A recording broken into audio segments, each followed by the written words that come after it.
For many people, a citizen is a member of a particular country with defined legal rights. Still, others think a citizen is someone who can travel to other countries with a passport. But citizenship is really much more than that. It concerns how we act and how we treat each other. We also associate being a citizen with access to many different opportunities and public benefits. When this occurs, communities tend to reflect three core ideas. All people are equal and worthy of respect. Individual differences promote diversity. We create belonging when people work together. Unfortunately, many communities fall short in achieving these ideas. If they are to become places where everyone matters, we must act in ways that support the common good. This means we need to learn from each other, share what we learn, cooperate with our fellow citizens, and welcome everyone into community and stand up for the value of citizenship. When we learn from others, we discover new possibilities. When you talk with someone, listen. Show interest in their ideas. Be respectful. Ask questions. You will be inspired by what you can learn. Do things that broaden your understanding of citizenship. Read books, articles, and blogs. Watch videos online. Follow thought leaders on social media. Attend conferences, workshops, and community cultural events. When you can, meet people from different walks of life. Everyone has a story to tell. If you have the opportunity, talk with those who have been excluded in some way and learn about their experience. Be curious when you talk to friends and colleagues about where they live.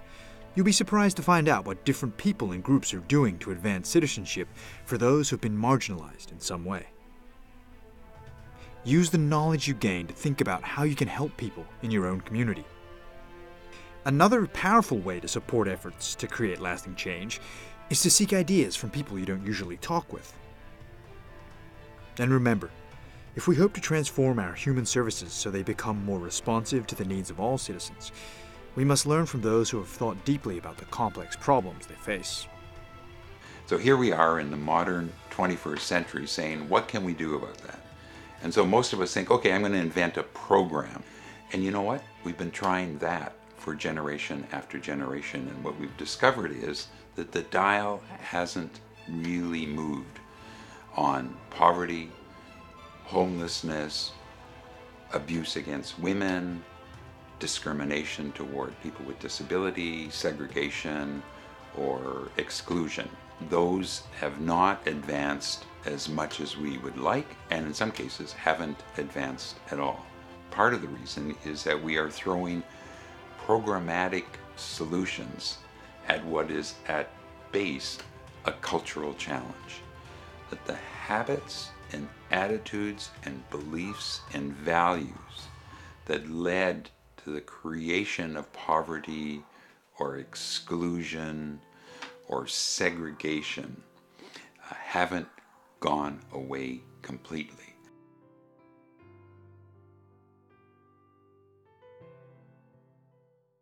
When we share what we learn, others benefit from our knowledge and experience. Write a story or blog. Share information with your network. Make a video about what citizens are doing to make their communities more inclusive. If you have skills or knowledge others can benefit from, join a local community building project. Don't be afraid to take a leadership role.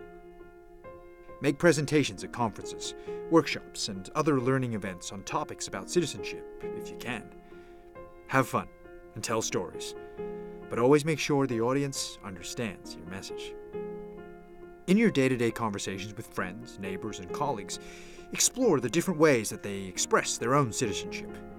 Don't be afraid to share your ideas, even if they're different. If you have experiences or important ideas you would like to share, think about becoming a mentor. This is a great way to help others grow, particularly younger, less experienced people. As a young man, I had the advantage of having a number of mentors in my life. Some of them were formal mentors, while others were more informal mentors that may not even have been aware of what they were offering to me. I like to think that with each one of them, I've taken a part of them, who they are, what they believed in their wisdom, with me as I've gone forward in life. I see it now as I'm past middle age and heading towards my 60s, has a citizenship responsibility to give back to the community. One of the ways to do that is through mentoring younger people. I'm doing that, of course, with people in my sector, the disability area, where I like to have opportunities to mentor young leaders to make great leaders for the future. I'm also doing that with athletes. To me, this is an important responsibility that we all have as we get older, is to take the wisdom that we've accumulated and share that with others. And in that way, we're committing to our own and to their citizenship. We cooperate with our fellow citizens when we connect and act together. Achieving an objective often requires cooperation with others. Be open-minded. Seek to understand before you disagree. And always be prepared to compromise so you can move forward. If your work impacts people's citizenship rights and opportunities in some way, talk with them so you can understand their experiences and the challenges they face before you act. People with disabilities have been saying this to anyone who would listen for decades. Nothing about us without us.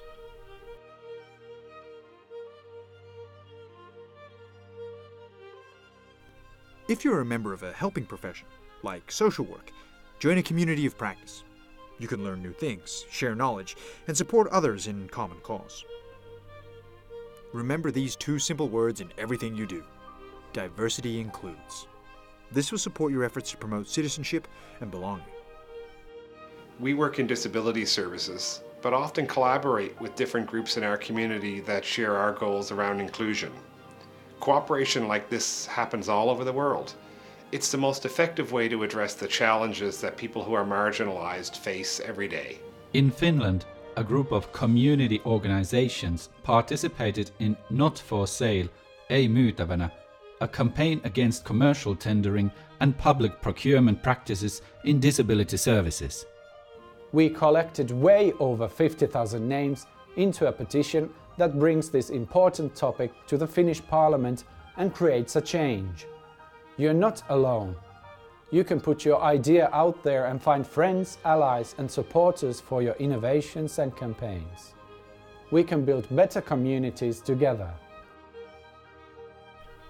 We welcome everyone into community when we reach out to those who are excluded. Begin by treating people you know or meet like you would want to be treated if you were in their shoes. Be inquisitive. Ask about their experiences. New immigrants, refugees, minorities, the homeless, and the elderly are at risk of marginalization or exclusion. Do your part to make them feel welcome. All citizens deserve to feel like they belong. If a neighbor needs assistance, offer to help. When you're walking in your neighborhood, say hello to people, whether you know them or not. Your actions will help people feel they are a valued member of their community. Participate in activities that support citizen engagement. For example, join a community garden or volunteer with an organization that supports refugees or people who are poor. Every community has many different opportunities like this. There are also groups everywhere that promote acceptance, diversity, and social inclusion. An example is Citizen Network, which is working to create a world where everyone matters. Join today. It's open to everyone. We stand up for the value of citizenship when we get involved in social action. Stand up and speak out for people's rights. If someone is being taken advantage of, explain what they're entitled to. Advocate on their behalf and help them achieve a fair outcome. Sometimes the actions a person takes because of their convictions can have a global impact on issues that affect the lives of many people, like sterilization. As a committee, we thought no one should be sterilized without their say. We felt very strongly about it. Our lawyers were very supportive and all 9 judges agreed with our committee. The Eve case was important because sometimes people are still being sterilized without their consent. As far as I know, Eve doesn't know how famous she is. Eve was 24 at the time, not her real name. She doesn't know how important she is to everyone. It is important to remember that people don't get sterilized without their consent. If it has to happen for any reason, it should be for medical reasons only. If there are unfair laws, policies, or practices, join a protest, participate in civil disobedience, or write a letter to the editor of your local paper. Ask people from different countries to share their values and practices. Show them that you respect their culture and support their journey. Be a role model for others, at home, at work, and in the community. Be humble, because there will be times when you may need to change your behavior. Make your workplace diverse and inclusive. Shop at businesses that welcome everyone. Demand that publicly funded services treat the people they serve with dignity and respect. Hold government accountable. Demand that your elected representative supports policies and laws that benefit all citizens. Consider running for elected office yourself. And always remember to vote. It can make a difference. Our job as friends of government, our job as citizens, in other words, is to increase the capacity of our governments to perform at its peak. That's the job of a citizen. Citizenship matters to everyone. While we can't change people around us, we can influence their actions through our values and attitudes and our behavior. However, we must always act with integrity and honesty and show respect for others. You may ask yourself, what can I do? It's really very simple. You can choose to make a difference. Stop saying I wish. Start saying I will. Lead by example. This will inspire others to act in ways that help create communities where people can flourish and be the best they can be. A world where everyone matters.